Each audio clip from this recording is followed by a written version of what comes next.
¿Te imaginas despertar de un coma y darte cuenta de que perdiste tu propia vida?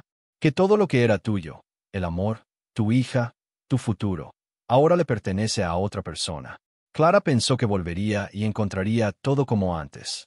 Pero el tiempo fue cruel. Mientras ella luchaba por sobrevivir, su hermana crió a su hija, y su novio se enamoró de otra, de su cuñada. Esta no es solo una historia de pérdida, es una historia de renacimiento, de cómo la vida, a veces, nos arrebata todo, incluso el derecho a ser madre, y aún así espera que sonriamos, que aceptemos, que sigamos amando, aunque estemos rotas. Vas a entender cómo el amor entre hermanas puede ser puesto a prueba, cómo el esfuerzo diario por recuperar a una hija puede doler más que el accidente, y cómo la verdadera superación empieza cuando elegimos vivir una nueva historia, aunque sea con el corazón en pedazos. Si crees que el tiempo lo cura todo, espera a escuchar lo que Clara tuvo que enfrentar, porque hay dolores que solo el amor puede transformar. Y hay historias que no están hechas para olvidarse, están hechas para sentirse. Desde muy temprano, Clara aprendió que ganar no era una opción, era una obligación. Su madre, Verónica, una exentrenadora profesional que volcó en su hija todas sus frustraciones, impuso una rutina de entrenamientos extenuantes, control estricto y exigencias constantes. No había espacio para dudas, cansancio ni debilidad. El tenis lo era todo. Y aunque Clara amaba el deporte, en su mirada había un cansancio que solo entiende quien ha intentado complacer a alguien imposible de satisfacer. Junto a su hermana mayor, Elisa, intentaba respirar, aunque fuera en silencio, en los raros momentos entre una victoria y otra. Elisa era su único refugio de calma en una vida vivida en estado de alerta. Ella no era tenista. Su madre había dicho que no tenía talento ni vocación. A veces, Clara la envidiaba, porque Elisa podía ser quien quisiera ser. Eligió ser ingeniera. No daba orgullo a su madre, pero era feliz con la profesión que había elegido. Pero no fue en una cancha donde Clara se sintió viva de verdad por primera vez. Fue en una librería pequeña, escondida en una calle sin gracia, donde conoció a Rafael, un joven arquitecto de sonrisa tímida y mirada sincera. Él no sabía quién era ella, y eso la conquistó. Hablaron de libros, de café, de sueños sencillos, cosas que su madre habría llamado pérdida de tiempo. Allí nació un romance dulce, discreto, casi prohibido. Se encontraban a escondidas, como dos adolescentes culpables por sentir. Rafael veía en Clara una fuerza que ella misma no sabía que tenía. Y Clara veía en él una libertad que nunca había tenido. El embarazo fue descubierto en un día cualquiera. Clara llegaba tarde al entrenamiento, con náuseas y una ansiedad que no sabía explicar. Se hizo la prueba sola, en el baño del centro deportivo. Cuando el resultado apareció, positivo, no lloró, tampoco sonrió. Solo sintió un silencio dentro de sí que apagó cualquier reacción. Sabía que esa noticia lo cambiaría todo, y lo cambió. Esa noche, decidió contárselo a Rafael.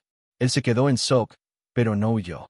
Le tomó la mano, la miró a los ojos y dijo, «Vamos a salir adelante». Y ella le creyó. Por primera vez, alguien no la trataba como un proyecto, sino como una persona. Contárselo a Verónica, en cambio, era otra historia. Clara no tuvo valor. Simplemente hizo las maletas y se fue de casa. Dijo que necesitaba aire. Y se fue. Se mudó con Rafael a un apartamento pequeño, ruidoso, pero lleno de paz. Intentaban construir una vida, aunque no supieran por dónde empezar. Rafael pasaba de planos en la computadora a cambiar pañales y comprar biberones. Clara lidiaba con un cuerpo que cambiaba, con los dolores nuevos, y con una culpa que la visitaba cada noche. Aún amaba el tenis, pero no se arrepentía de su decisión. Al menos, eso era lo que se repetía cada día. Cuando Verónica se enteró, estalló. «Has tirado tu carrera a la basura», gritó por teléfono. Pero Clara no respondió. Colgó sin decir una palabra. Sabía que no tenía sentido justificarse. Y, en el fondo, una parte de ella todavía quería demostrar que podía ser feliz sin la aprobación de su madre. Elisa, que entonces tenía apenas 17 años, intentaba entender todo lo que pasaba. Se debatía entre los mensajes de texto a escondidas con su hermana y los silencios incómodos en las sobremesas con su madre. Sabía que algo dentro de Verónica estaba roto. Pero también sabía que Clara solo quería ser amada, sin condiciones. El embarazo avanzaba, y con él llegaron las inseguridades. Rafael buscaba estabilidad. Clara, silencio. Discutían sobre el futuro del bebé, sobre las cuentas atrasadas, sobre todo, y sobre nada al mismo tiempo.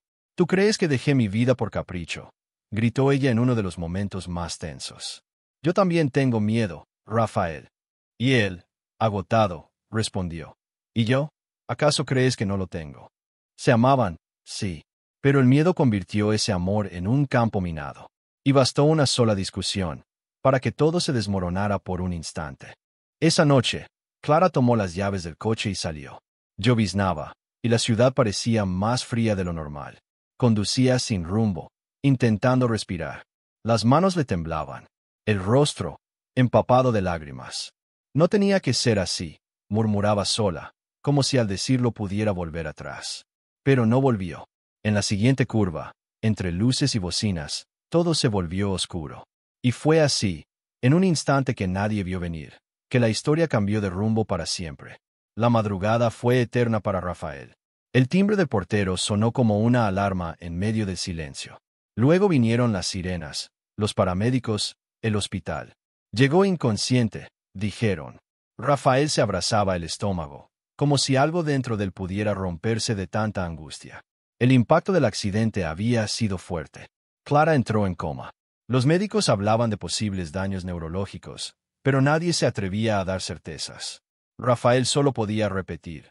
Estaba confundida, discutimos, fue culpa mía. Pero ya era tarde para culpas. Lo único que quedaba era esperar y rezar. Verónica apareció en el hospital como un huracán.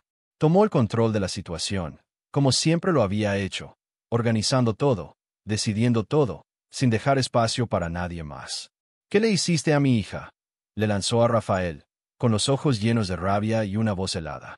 Él, encogido en una esquina de la sala, no respondió. La culpa pesaba más que cualquier reproche. Elisa, que estaba en la universidad, llegó varias horas después. Y fue allí, en medio de la tensión entre los adultos, donde comprendió que ya no era una chica cualquiera. Algo dentro de ella cambió. Para siempre. Al día siguiente nació Sofía. Una niña pequeña, pero llena de fuerza. Lloró fuerte, como si ya supiera que tendría que resistir. Clara no la vio. No la oyó. No la olió. Dormía profundamente en una cama de hospital, conectada a máquinas y a esperanzas mínimas. Rafael, con los ojos hinchados de tanto llorar, sostuvo a su hija en brazos. Es igualita a ti, susurró, mirando a Clara a través del vidrio de la UCI. Verónica, a pesar de su dureza, también lloró al ver a su nieta. Pero fue Elisa quien sostuvo a esa bebé con firmeza. Como si, en ese instante, el amor de hermana se hubiese transformado en amor de madre. Con el tiempo, Rafael se convirtió en un padre presente, aunque destrozado. Hacía lo posible por mantener la casa en orden, cuidar a Sofía y visitar a Clara todos los días. Elisa, cada vez más madura, comenzó a pasar más tiempo con ellos.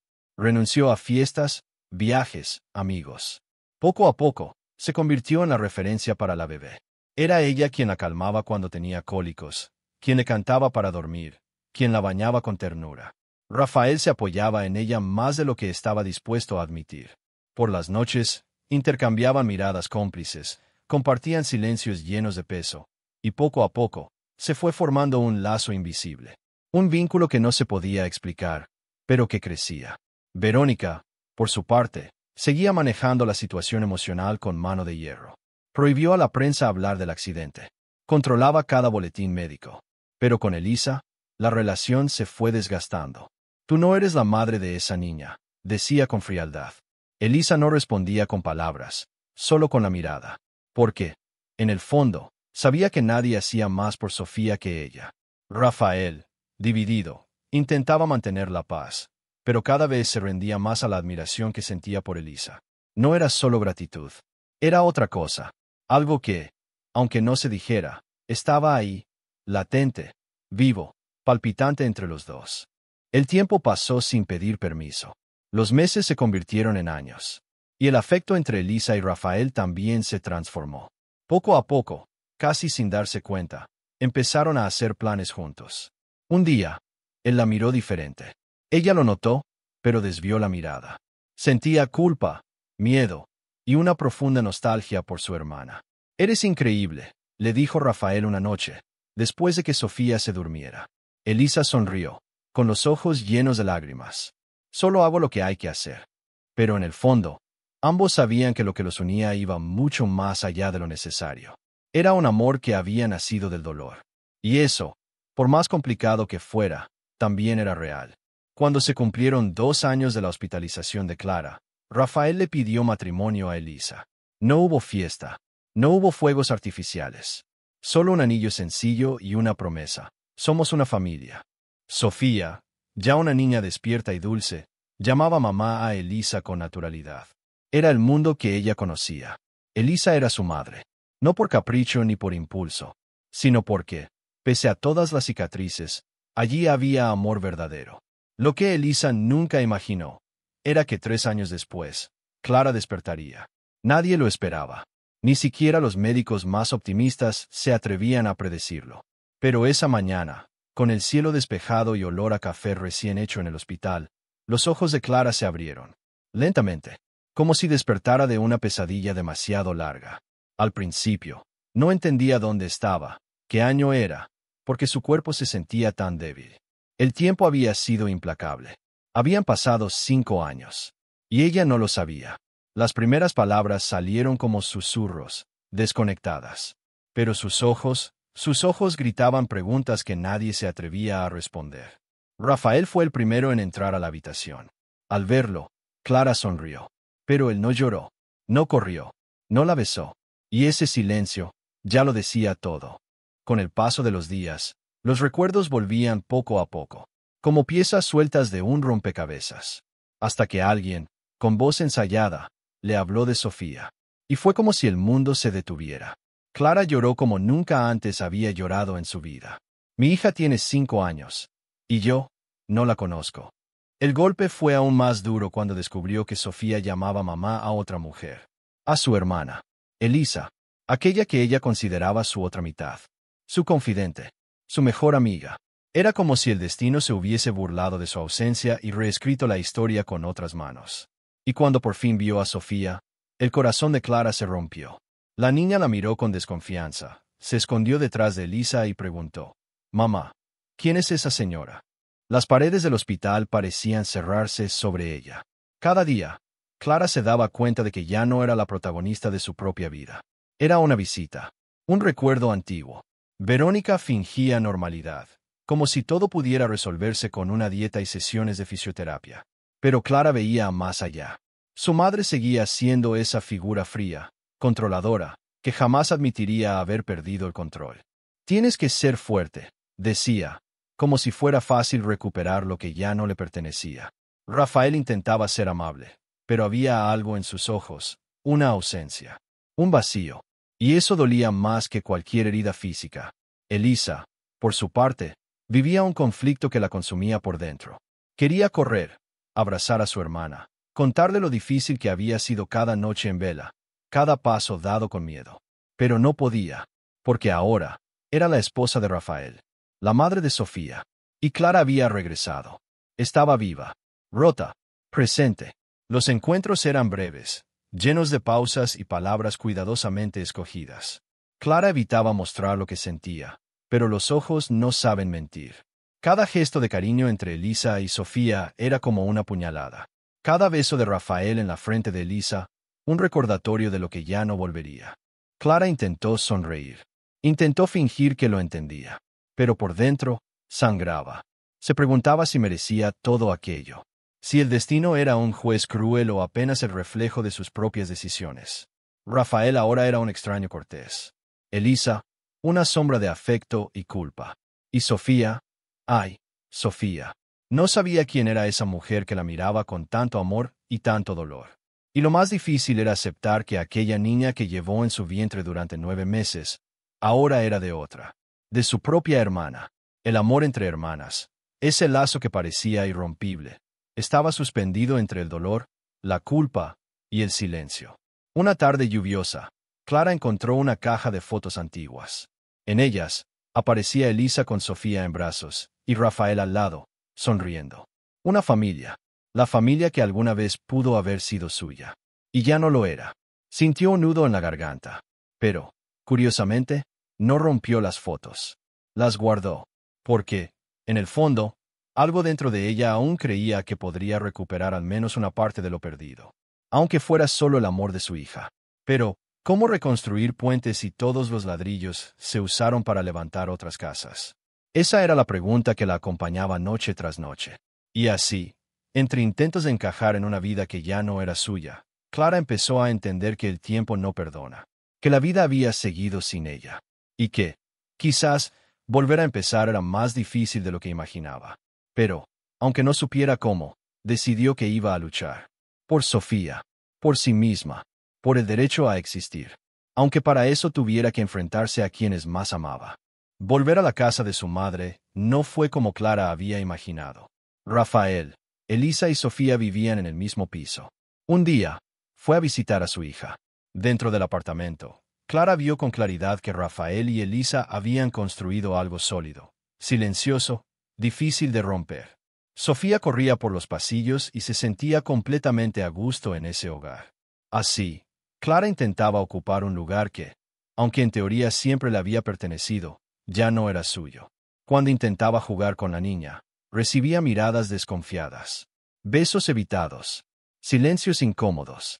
¿Te ayudo con la tarea?, preguntó una noche. La mamá Elisa ya me ayudó, respondió Sofía, con esa inocencia cruel de los niños que solo dicen la verdad. Poco a poco, Clara entendió que el mayor desafío no era recuperar a Rafael ni deshacer el matrimonio de su hermana. Era algo mucho más profundo. ¿Cómo forzar una maternidad que nunca se vivió? ¿Cómo competir por el afecto con quien estuvo presente en cada fiebre, cada caída de diente, cada miedo a la oscuridad? Sofía no era ingrata, solo estaba confundida. Y la confusión, para una niña, es un campo de batalla. Rafael, por su parte, intentaba ser cortés, pero la frialdad en sus gestos era imposible de ignorar. ¿Necesitas algo?, preguntaba con tono neutro, como quien asiste a una compañera de trabajo.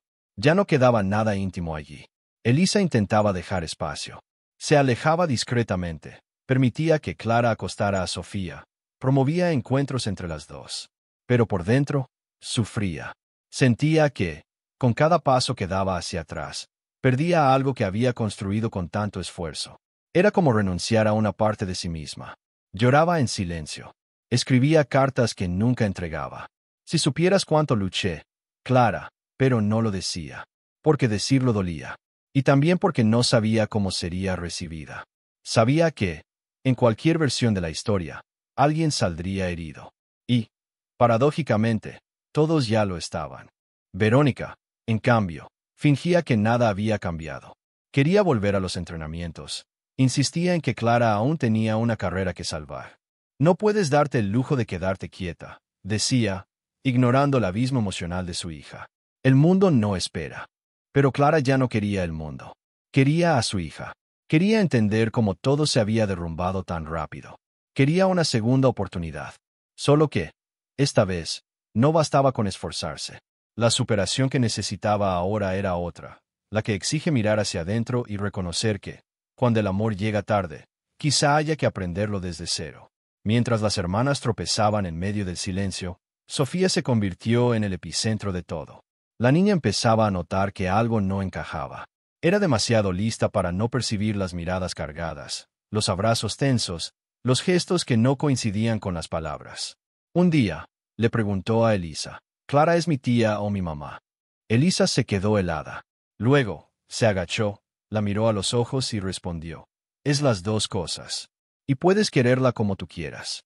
Era una respuesta honesta, pero insuficiente, porque, en el fondo, Sofía solo quería saber a quién debía llamar mamá, sin lastimar a nadie. En medio de todo aquello, Clara comenzó a escribir. En un cuaderno viejo, anotaba cada intento de acercamiento, cada palabra que no se atrevía a decir, cada lágrima que se tragaba. Era su forma de procesar el duelo por una vida que no vivió. El amor entre hermanas, que antes había sido tan natural, ahora era una herida abierta. Elisa, con su calma casi maternal, intentaba mantener unida a la familia, pero también sentía que, en cualquier momento, todo podía desmoronarse. ¿Y Rafael? Dividido, agotado, aún amaba a Elisa, pero lo perseguía la imagen de Clara en esa cama, inconsciente, 5 años atrás. ¿Aquel amor había muerto ahí? ¿O solo estaba dormido? Las semanas pasaban lentamente. Los encuentros seguían siendo tibios, las cenas llenas de silencios, las palabras medidas con precisión quirúrgica. Y aún así, había esperanza. Pequeña, casi escondida entre los gestos. En la forma que Sofía empezó a dibujar, dos mamás con lápices de colores. En cómo Clara aprendió a escuchar más de lo que hablaba. En la sonrisa tímida de Elisa al ver a su hija en brazos de su hermana. Pero, ¿sería eso suficiente para coser un lazo roto? ¿O ya era demasiado tarde? Las respuestas no llegaron de golpe. Llegaron despacio, como quien vuelve a aprender a caminar. Clara entendió que no podía borrar el tiempo perdido, ni exigirle a su hija un amor inmediato. Y en ese silencio acogido por las páginas de su viejo cuaderno, nació una decisión. Ya no quería pelear con el pasado. Quería reconstruir un presente. No como reemplazo, ni como víctima, sino como alguien que eligió quedarse, a pesar del dolor. Y fue con esa decisión que, un domingo cualquiera, se sentó junto a Elisa en el sofá y le dijo: «Cuidaste de mi hija cuando yo no pude». «Gracias». Elisa lloró, porque era la primera vez que no escuchaba un reproche. Verónica no lo entendía. «¿Vas a aceptar esto?», preguntó, indignada. Pero Clara no respondió. Solo sonrió con la serenidad de quien, por fin, dejó de pelear contra todo. Sabía que su madre jamás comprendería lo que significa amar a alguien, incluso cuando ya no se tiene el control. A diferencia de Verónica, Clara había entendido algo profundo. El amor verdadero no exige exclusividad, exige presencia. Y fue con esa nueva mirada que empezó a acercarse a Sofía. Pequeños gestos, miradas compartidas, un cuento antes de dormir. Y, un día, sin previo aviso, Sofía le dijo: «Buenas noches, mamá». Clara lloró en silencio. Era solo una palabra, pero para ella, era el mundo entero. Elisa no se alejó. Se mantuvo cerca, dejando espacios sin desaparecer. Sabía que no existía un manual para compartir el título de madre, pero también sabía que el amor entre hermanas, aunque herido, tenía raíces profundas. Lo que habían vivido no se podía borrar, pero sí resignificar. Rafael, que durante mucho tiempo vivió dividido, también encontró claridad. Clara era una memoria viva de lo que casi perdió. Elisa, el amor maduro que nació desde la reconstrucción. Y ante eso, hizo lo único que podía hacer: respetar el tiempo de cada una. Dejó de tomar decisiones por los demás. Y simplemente se quedó presente. Con el paso de los meses, la familia encontró un nuevo ritmo. No el mismo de antes. No el ideal, pero uno real. Sofía crecía entre dos mujeres que la amaban de formas distintas, pero igualmente auténticas. En sus dibujos seguía dibujando dos figuras femeninas con vestidos de colores distintos. «Esta es mamá Elisa. Y esta, mamá Clara», decía con naturalidad, sin la carga que los adultos daban a la situación. Rafael y Clara volvieron a conversar, con más soltura. Elisa volvió a sonreír sin culpa. Verónica seguía siendo Verónica. Pero hasta ella terminó entendiendo que el amor no se controla, solo se ofrece. En el cumpleaños número 7 de Sofía, algo diferente sucedió. Por primera vez, todos estaban allí. Sin máscaras. Sin tensión. Clara horneó el pastel. Elisa organizó los juegos. Rafael se encargó de la decoración. Y Verónica trajo flores. En medio del alboroto, Sofía pidió tomarse una foto con sus dos mamás. Las tres se abrazaron. El clic capturó más que un momento. Capturó la decisión de todos: seguir adelante con las cicatrices, pero juntos. Fue entonces cuando Elisa le susurró al oído de su hermana: «El amor siempre fue tuyo. Solo estuvo conmigo un tiempo. Y ahora en mi vientre hay otro amor que vamos a compartir». Clara sonrió. Ahora era madre y tía. Le tomó la mano, como cuando eran niñas, y le dijo: «Te amo, hermana». Nadie allí tuvo una vida fácil. Fueron años de esfuerzo, superación, dolor y giros inesperados. El desprecio de la madre, el embarazo precoz, el coma, la pérdida y el regreso. Pero en medio de todo eso, había algo más grande: el amor que resistió, que se transformó y que encontró una nueva forma de existir. Porque, al final de cuentas, la familia no se trata de perfección. Se trata de elegir, todos los días, quedarse. Incluso cuando sería más fácil marcharse. Y fue allí, en ese patio lleno de globos, donde finalmente lo entendieron. El tiempo cura. Pero es el amor, el que hace que valga la pena esperar. Suscríbete al canal para más historias como esta. Cuéntanos, ¿perdonarías a alguien que crió a tu hija como si fuera suya?